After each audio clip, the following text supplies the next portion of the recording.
That bird is a fruit-eating bird called a Pompadour cotinga.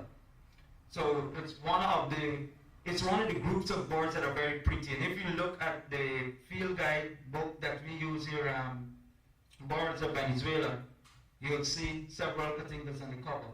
And one of my favorite ones running along on the ground until they make that little peep peep peep and fly off is a pied plover or pied lapwing as some folks would call them.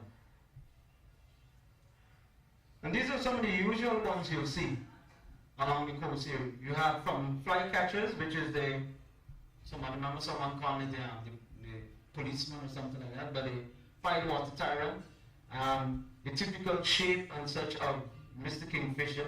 The one in the lower left is a grassland sparrow that you'll find in the grassy areas here, and the one in the lower right, the two birds there are yellow-rumped caciques. And these birds are the true mockingbirds. Don't know if you've had a chance to listen to them, but I remember I spent some time listening to these birds calling, and I identified between all their rackets and songs and such, I was able to pick up 30 other species of birds and 6 mammals.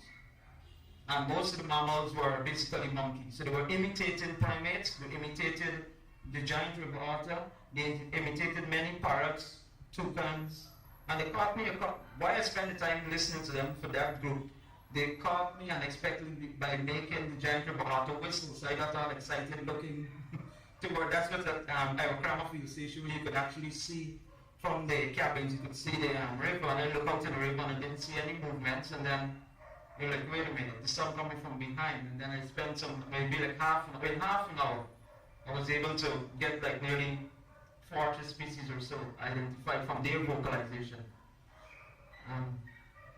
Let's go. And while looking at birds, so there you go.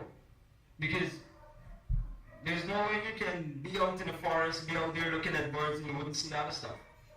And so these are, if you want to call them, some of the usual suspects also that you'll see while watching birds out in any part of the country. And you have the red-howler monkeys, the two monkeys at the top, so the red-howler and a very intelligent and smart monkey, the capuchin. This is the brown capuchin.